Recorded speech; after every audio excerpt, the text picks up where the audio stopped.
Well, good morning. Glad to have you with us this morning. It's always a beautiful morning for us to gather and worship our Lord together, and hope you'll be encouraged as we do that this morning. A couple of things that I want to add as I begin. Went Friday night to make sure that Hallie did graduate. I can verify and stand before you with all confidence that she did. But something I didn't know, and we are proud of her, she's valedictorian at Last Buddy. So congratulations to her. She did a great job with her speech. I'm sitting back there swelling with pride, going, all those years of LTC helped her with that speech. No, I'm kidding. She did a great job. So, Hallie, we are proud of you. I'm going to be in Judges. I'm going to kind of, Judges chapter 6, 7, and 8 is where I won't read everything to you. I don't want you to get too nervous. Mitchell would be nervous if he was here. He's gone today, but because I'm preaching from the text, I don't have notes. And so he's like, you're always preaching longer when you don't have notes. You just need to write stuff down so we know when to end. I'll try to remember that as we get into this. But this weekend, of course, Memorial Day, it's not something that I shy away from, and am very much appreciative that I can stand before you where we are free to assemble. We have the freedom to worship our Lord, and I can speak freely. And I do not, well, maybe I do on occasion, take for granted. I try not to take for granted that those are blessings that we have, and that they were paid for tremendously by a lot of people who've gone before us, and we stand on their shoulders as we move through our journey in this life. I was watching I've recorded it because I'm behind, but it's on the History Channel. It's called World Wars, and what I'm watching is, they call it the 30 Years' War from 1914 to 1945. And then when I think about that, the conflicts of World War I and World War II and how those were tied together. But it gave me pause yesterday as I was watching in World War I, and a soldier had opportunity to shoot a German carrier who was carrying a message to his troops. Had he shot that gentleman, we might be in a different spot, because that gentleman was Adolf Hitler. This story is working through the beginnings of Adolf Hitler, George Patton, and Winston Churchill as three prominent figures that play out in World War II. But the thing that gave me pause in that is, it's in the introduction of the deal, is that during that 30-year period, 100 million people were killed in war. That's not quite a third of the United States. And even with, our looking at like the deaths to COVID, and they've been tremendous. We're over 1 million in deaths in the U.S. That's 100 times worse.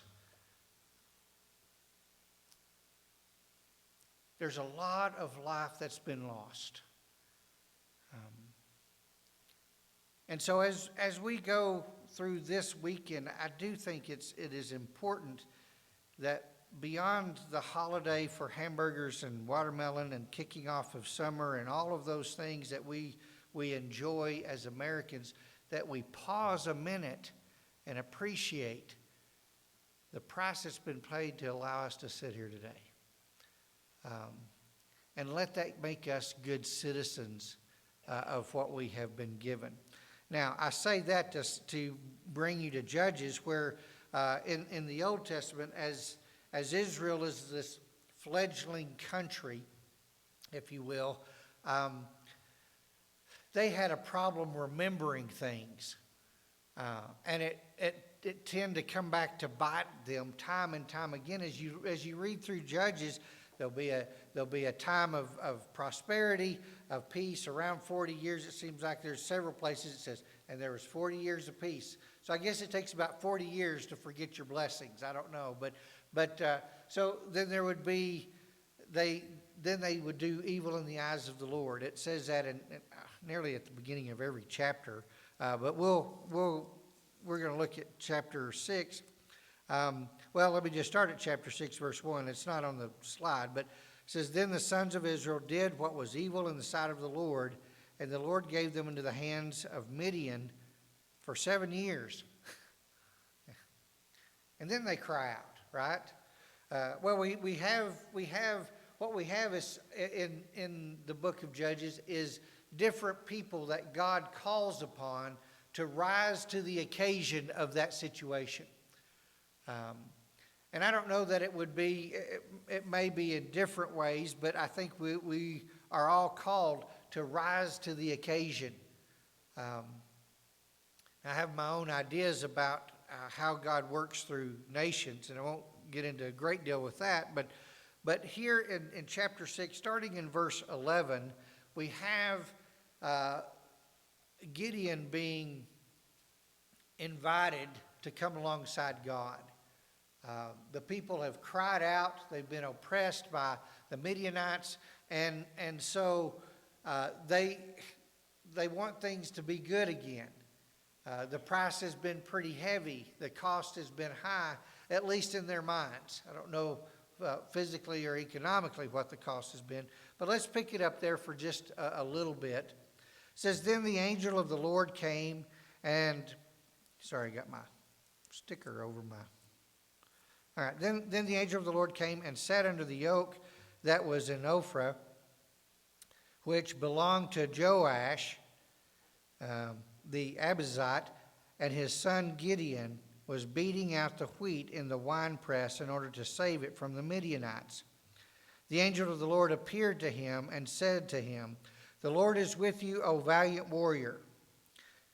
Then Gideon said to him, O my Lord, if the Lord is with us, why then has all this happened to us? And where are all the miracles which our fathers told us about, saying, Did not the Lord bring us up from Egypt? But now the Lord has abandoned us and given us into the hand of Midian. The Lord looked at him and said, Go in this your strength and deliver Israel from the hand of Midian. Have I not sent you? Gideon's like, right on. No. He's thrashing his wheat in a wine press because he's hiding from the Midianites so they don't get his wheat crop. And in his frustration with this angel, he says, Where's God?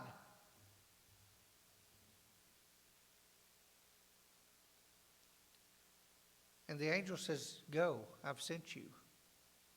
Now, notice the next verse. Verse 15, And he said to him, Lord, how shall I deliver Israel? Behold, my family is the least in Manasseh, and I am the youngest in my father's house. Who am I to deliver us?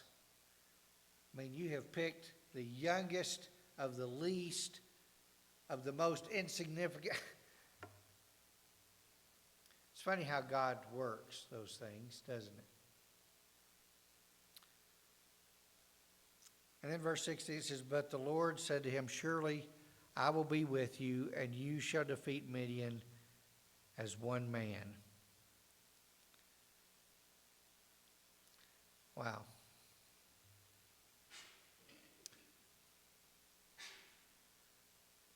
Now, what's going to happen next is Gideon's he's not convinced, And I don't fault Gideon for that, because I'm pretty sure if I was to be asked to take on some enormous, overwhelming odds like a Midian army, I might want a little more proof before I go running out there with my sword by myself. And so as chapter 6 unfolds, Gideon is going to borderline testing the patience of God, but God is patient with him because that's who God is going to use.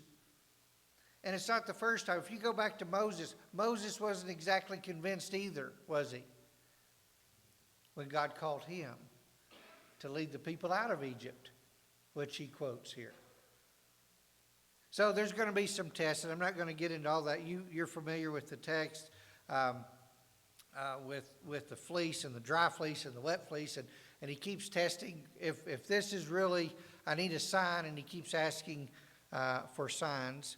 Now we move into chapter 7, and so Gideon's now collecting his army, and best I can tell, my own maths, around 32,000 men. Now I would feel a little more better. I feel a little more confident. I'm not running out there by myself. I've got 32,000 with me. That helps me feel a little more confident in this plan of the Lord. And then the Lord says, that's really too many. And so I'm going to back into this. Where did I start it on that? In verse 16. I'm going to back in just a little bit with some of this. In verse 3 it says, "Now therefore come, proclaim in the hearing of the people, saying, whoever is afraid and trembling, let him return and depart from Mount Gilead." So 22,000 people returned and 10,000 remained. Okay, 2/3 of this little army just walked away because they were actually scared. They showed up, but if they don't have to, then they're not going to, and they don't. So now he's down to 10,000. Well, I'm sure Gideon's getting a little anxious. And the Lord said, well, that's a little bit, we need to test this a little further. And so they go down to the river to drink, and it ends up how they drink, only 300 are left. Now I'm back to the nervousness I had of just me and my sword running out there. Okay, we've gone from 32,000 to now 300. 300. Are you in? And this is a pretty remarkable story. And so let's pick it up there in verse, what did I put up there? 16. So he has these 300. Now here's what they're armed with. They're armed with Stinger missiles. They have only about 3 tanks and some artillery. Okay, I know if you're scrambling to find the verse, you're not going to find it. They're given a torch with a pitcher covering it, a clay pot, and a trumpet. Now, I'm not a military expert in the least. But if I'm going to be called to battle here,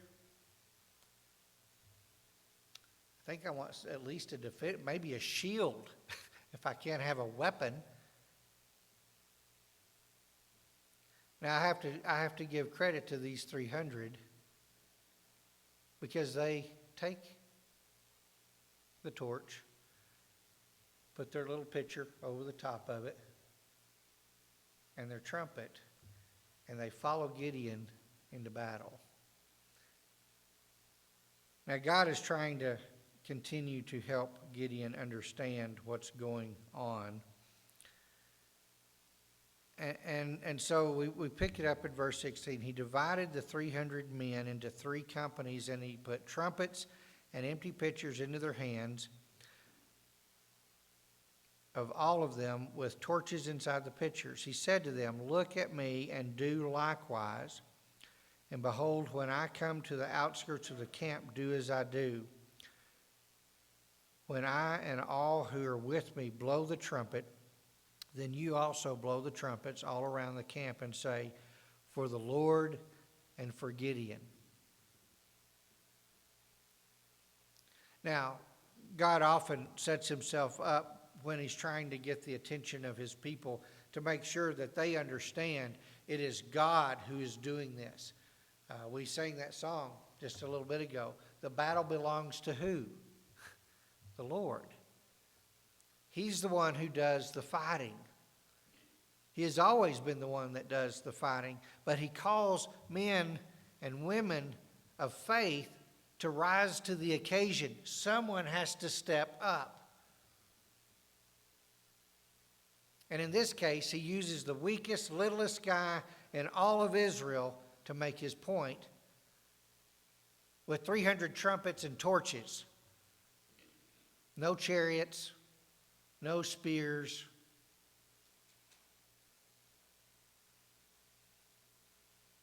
And I'm not sure how these men, how can you imagine being in that conversation? Okay, guys, here's what we're going to do. I need you to do what I do. We're going to surround the camp, and we're going to yell at them. That'll work. And blow your trumpet. And break your pitcher. And let your little light shine. Really? This is how we're going to do this?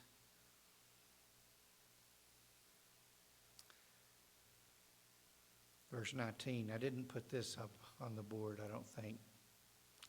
So Gideon and the 100 men who were with him came to the outskirts of the camp at the beginning of the middle watch, when they had just posted the watch, and they blew the trumpets and smashed their pitchers with their hands. When the three companies blew their trumpets and broke their pitchers, they held their torches in their left hands and the trumpet in their right hands for blowing, and cried, "A sword for the Lord and for Gideon." Each stood in his place around the camp, and all the army ran, crying out as they fled. When they blew 300 trumpets, the Lord set the sword of one against another, even throughout the whole army, and the army fled as far as Beth Shattah toward Zerah, as far as the edge of Abel Melano and Tabbath. The men of Israel were summoned from Naphtali, Asher, and Manasseh, and pursued Midian. Now it's going to go on that they take care of Midian. They're finally destroyed. But it began with Gideon trusting God and 300 men rising to the occasion. And I give pause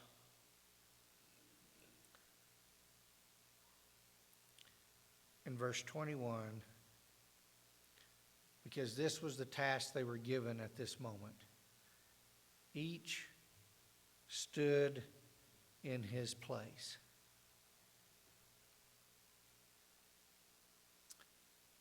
Hold your ground with a trumpet and a torch.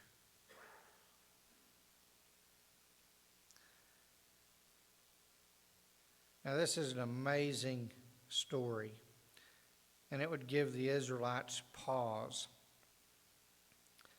as they acknowledge God. And you get to the end of chapter 8, and there's, again, 40 years of peace.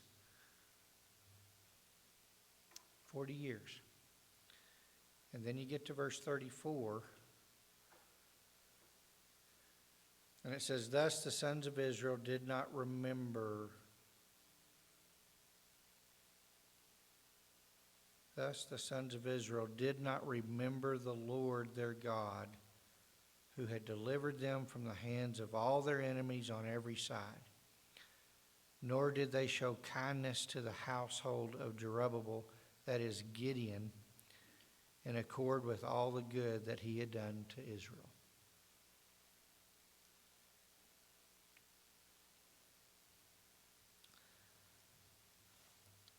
It gives me pause. They forgot. And if you continue to read through Judges, it won't be the last time they forget. And judge after judge will come and help them remember only for them to forget again. Now, I see this in part as human nature. That is our tendency. Satan has always been one who wants us to forget. And what he wants us to forget is all that God has done. What he wants us to remember is all the things we have done that have failed God, so that we'll quit.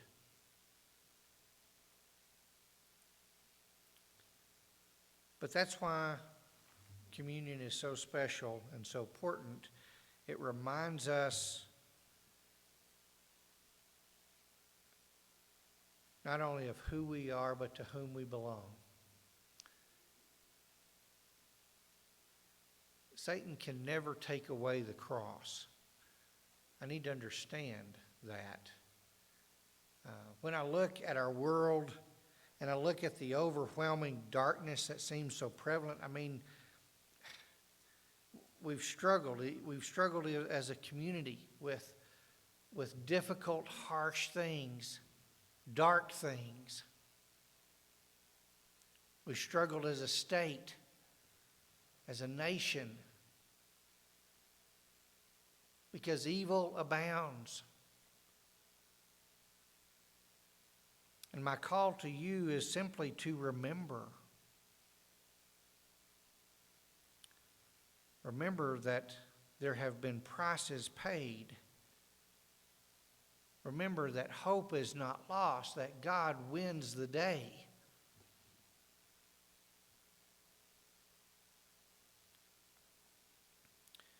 When Paul is writing to the church at Ephesus in Ephesians chapter 6, in verse 11 he says, "Put on the full armor of God so that you will be able to stand firm against the schemes of the devil." And if you read through the text, that's really the job we have. That and sharing the good news is to stand firm, to stand in our place and let God do the rest. And so as we reflect, not only as a nation, but as Christians,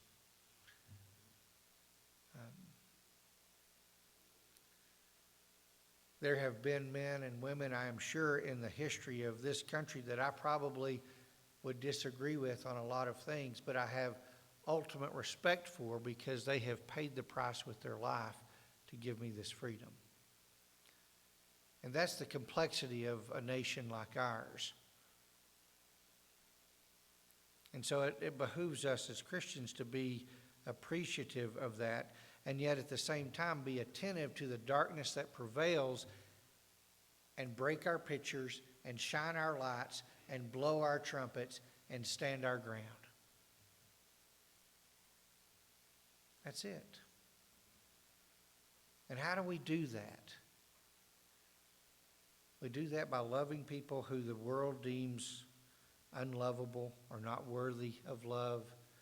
We do that by stepping into difficult situations that are messy and muddy and helping people out of those things. We help people with lives that are broken by choice or by circumstance and help them put back the pieces together because we serve and we know the God of hope who's given us everything in Jesus Christ.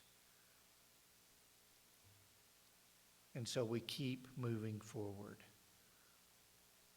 We journey this life together. None of us are perfect. All of us are sinners, needing of that one sacrifice that has been made. And so we journey this life together, encouraging each other along the way and remembering, always remembering and being grateful. I want to encourage you today, whether you need to be reminded how valuable you are to the Lord, the fact that He has offered His Son and that Jesus has willingly died for you. If you need to remember that, I want you to remember that, the preciousness of that. Maybe you need to remember that we are blessed Even in a difficult economy and difficult times, we are a blessed people to be in this country. Maybe you need some prayer or a hug or just a reminder that we're not in this alone. However we can help you remember, please come now as we stand and sing.